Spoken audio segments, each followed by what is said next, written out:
Guys, once again welcome to my YouTube channel Deepa's knowledge hub. तो हम लोग इससे पहले वाले वीडियोस में पढ़ चुके थे पादप प्रजनन क्या होता है, यहाँ कितने टाइप के होते हैं। उसमें से हम क्या पढ़ रहे थे, अलैंगिक जनन। तो हमने इससे पहले वाले वीडियोस में पढ़ा था अलैंगिक जनन 6 प्रकार के होते हैं। उसमें से हमने 2 प्रकार उस वीडियो में बता दिया था मैंने। तो जो चैनल पे न्यू है वो जाइए पहले पुरानी वाली वीडियो देखिए, नहीं तो आपको इस वाले पार्ट्स में जो हो रहा है वो आपको समझ में नहीं आएगा। तो चलिए शुरू करते हैं। इसका तीसरा पार्ट है अलैंगिक जनन का बीजाणु का बनना। बीजाणु को अंग्रेजी में बोलते हैं स्पोर फॉर्मेशन। बीजाणु का निर्माण एक कोशिकीय और बहुकोशिकीय दोनों ही प्रकार के जीवों में होता है। ये जो बीजाणु का निर्माण होता है ये एक कोशिकीय जीव में भी होता है और बहुकोशिकीय जीव में भी होता है। यहाँ प्रक्रिया पौधों में होती है। यहाँ प्रक्रिया अधिकतर किसमें होती है? पौधों में होती है। बीजाणु निर्माण में जनक पौधे अपने बीजाणु पेटी में सैकड़ों प्रजनन इकाइयां पैदा करता है और जिन्हें बीजाणु कहते हैं। जब पौधों की यहाँ बीजाणु पेटी फटती है तो ये बीजाणु हवा, जमीन, भोजन या मिट्टी पर बिखर जाते हैं। यही ये उगते हैं और नए पौधों को जन्म देते। इसमें बताया गया है कि जो पेड़ पौधे होते हैं उनमें क्या पाया जाता है, एक बीजाणु पेटी पाई जाती है जिसमें क्या होता है, बीजाणु प्रेजेंट होते हैं, स्पोर प्रेजेंट होते हैं। तो क्या होता है, जब ये पूरी तरीके से परिपक्व हो जाते हैं तो ये क्या कहते हैं, फट जाते हैं। फटने के बाद ये क्या होता है, इसमें से जितने सारे बीजाणु निकलते हैं उतने सारे क्या होती है, नई संतति उत्पन्न होती है। हमने जंगलों में देखा है ना कि यहाँ पे तो कोई अधिकतर पेड़ नहीं लगाते हैं, ऐसे ही बहुत सारे पेड़ पौधे क्या होते हैं, उग जाते हैं। वो किस प्रक्रिया द्वारा उगते हैं, ये स्पोर फॉर्मेशन के प्रक्रिया द्वारा वो उगते हैं। उनमें क्या होता है, जो बीजाणु धानी होती है जिसमें बीजाणु प्रेजेंट होते हैं, वो परिपक्व होने के बाद जब ये पक जाता है तो ये क्या करता है, अपने आप फट जाता है। फटने के बाद ये मिट्टी में, धूल में, उसके बाद जब मिट्टी में गिरा, उसके बाद बारिश हुई, नमी के कारण उसमें से क्या हुआ, पेड़ पौधे अंकुरित हुए और उससे नया पेड़ पौधा बना। राइजोप्स, म्यूकर आदि जैसे कवक बीजाणु निर्माण के उदाहरण हैं। ठीक है, ये क्या है, ये यहाँ सामान्य ब्रेड मोल्ड प्लांट या राइजोप्स कवक है। यहाँ बीजाणु निर्माण के जरिए प्रजनन करता है। जो ब्रेड्स में जो मोल्ड्स होते हैं ना, देखते हैं उसमें ज़्यादा टाइम तक रहने के बाद उसमें क्या होती है, फफूंदी लग जाती है। उस फफूंदी में क्या होता है, जो प्रजनन होता है वो इस टाइप से होता है।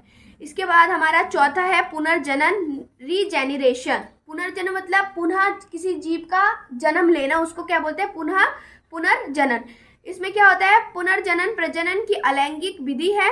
इस प्रक्रिया में अगर जनक जीव का शरीर यदि कहीं से कट जाता है तो कटा हुआ प्रत्येक हिस्सा पुनर्जनित हो जाता है और अपने शरीर के हिस्से से पूरी तरह से एक नया जीव बना लेता है। ऐसा इसलिए होता है क्योंकि जब किसी जीव का शरीर पुनर्जनित से गुजरता है तो उसमें कटान होता है और फिर कटे हुए शरीर के हिस्से की कोशिकाएं तेजी से विभाजित हो जाती है और कोशिकाओं का बन जाता है। पुनर्जनन क्या होता है, जब कोई संतति जिसके पेरेंट्स के बॉडी में अगर कहीं से कटा फटा हो तो उस कटे हुए भाग से क्या होता है, एक नई संतति उत्पन्न होती है। मतलब पेरेंट्स का बॉडी जितने पार्ट्स में कट जाएगा उसमें से उतनी ही संतति क्या होगी, उत्पन्न होगी।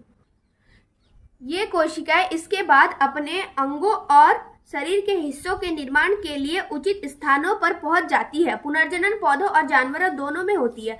प्लानेरिया में पुनर्जनन होता है। ये क्या होता है, इसमें देखिए ये जनक है, इसका पेरेंट्स है। ये क्या हुआ, इसमें से कटा, ये 3 पार्ट्स में कटा, ये इसका सिर, ये धड़ और इसका पूंछ। तो इन तीनों पार्ट में कटा और इन तीनों में क्या हुआ, पुनर्जनन की प्रक्रिया हुई। इससे क्या हुआ, 3 नई क्या हुई, संतति उत्पन्न हुई जो कि बिल्कुल अपने पेरेंट्स के हुबहू है। ठीक है, इसके बाद है 5वां है हमारा खंडन, फ्रेगमेंटेशन। खंडन में क्या होता है, खंडन बहुकोशिकीय जीव में होता है, चाहे वह पौधा हो या जानवर। इस प्रक्रिया में बहुकोशिकीय जीव परिपक्व होने पर 2 या अधिक टुकड़ों में बंट जाती है। इसके बाद प्रत्येक टुकड़ा एक नए जीव के रूप में विकसित होता है। स्पाइरोगाइरा जो कि एक समुद्री पौधा है, एनामिनेन जो कि एक समुद्री जीव है, में खंडन की प्रक्रिया होती है। खंडन क्या होता है, जब उसका पेरेंट्स क्या होता है, पूरी तरीके से परिपक्व हो जाता है। जब कोई उसके पेरेंट्स वाली कोशिका क्या होती है, पूरी तरीके से परिपक्व हो जाती है। मैच्योर होने के बाद क्या होता है, वो क्या होते हैं, टुकड़ों में बंट जाती है। जितने टुकड़ों में बढ़ती है उतने ही क्या होती है, नई संतति उत्पन्न होती है। इससे क्या होता है, जो पुरानी इसकी जनक कोशिका थी वो मर जाती है और नई कोशिका उत्पन्न होती है, नए जीव उत्पन्न होते हैं। ठीक है। स्पाइरोगाइरा रेशे जैसा शैवाल खंडन विधि से प्रजनन करता है। स्पाइरोगाइरा क्या होता है, एक समुद्री पौधा होता है। इसमें क्या होता है, ये खंडन की प्रक्रिया होती है। नेक्स्ट छठा है हमारा लास्ट अलैंगिक जनन की विधि। ये क्या है, कायिक प्रवर्धन, वेजिटेटिव प्रोपोगेशन।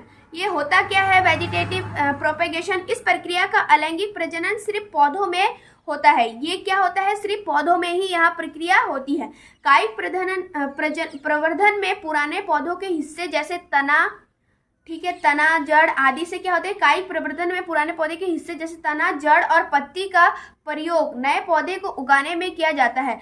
पुराने पौधों में निष्क्रिय स्थिति में मौजूद अंकुर को जब अनुकूल स्थिति जैसे नमी और ताप दिया जाता है तब वे नए पौधे के रूप में उगने लगती है और विकसित हो जाती है। हरी घास, ब्रायोफाइटा, मनी प्लांट, आलू, प्याज, केला आदि के पौधों में कायिक प्रवर्धन होता है। कायिक प्रवर्धन क्या होता है, मतलब पौधे के किसी कायिक भाग से, कायिक भाग जैसे उसका पेड़, पत्ती, तना, जड़ से क्या होता है, अंकुरित होता है तो वो पूरी तरीके से अंकुरित नहीं हो पाता है। जब उसकी अनुकूल परिस्थिति में रखा जाता है, उसमें ताप दिया जाता है, नमी दिया जाता है, तो वो क्या होती है, अंकुरित हो जाती है। और अंकुरित होने के बाद वो क्या होती है, नए पौधे में विकसित हो जाती है। जैसे हम लोग आलू में देखते हैं, चलिए आलू में देखते हैं। देखिए, जैसे हम लोग आलू को बहुत टाइम तक घर में रख देते हैं तो उसमें देख लें हम लोग छोटे छोटे कल्ले निकलने लगते हैं। जब हम उस कल्ले को अगर काट दे, वहां से काटने के बाद मिट्टी में लगा दे और उसमें से पानी, उसको ताप, सूर्य की रोशनी में रख दे तो उसमें से क्या होगा, नया प्लांट बनेगा। ऐसे ही तो आलू लगाते हैं, आलू में हो गया, अदरक में हो गया, प्याज में भी इसी प्रकार से नया पौधा बनता है। उसके बाद गन्ने में जो कल्ले निकलते हैं उस कल्ले को काट के फिर लगाते हैं, फिर क्या होता है, नया गन्ना होता है। तो ये जो प्रक्रिया है इसको क्या बोलते हैं हम लोग, कायिक प्रवर्धन या कायिक जनन। आलू के कंद से आलू के पौधे का कायिक प्रवर्धन, ये क्या हुआ, आलू का मैंने इसमें दिखाया है। ऐसे इसी टाइप में क्या होता है, अदरक का भी होता है, मनी प्लांट का भी इसी टाइप में होता है, प्याज का भी होता है, केले का भी होता है। आई होप आप लोग को आज का वीडियो समझ में आया होगा। अगर आप लोग को अच्छा लगा हो तो लाइक शेयर करना मत भूलना और मेरे चैनल को सब्सक्राइब कर देना। ये था हमारा अलैंगिक जनन क्या होता है। इसके नेक्स्ट पार्ट में मैं आपको बताऊंगी कि पौधों में लैंगिक जनन किस प्रकार का होता है या कितने टाइप्स के होते हैं। तो उसके लिए मेरे चैनल पे बने रहिएगा। Thank you so much.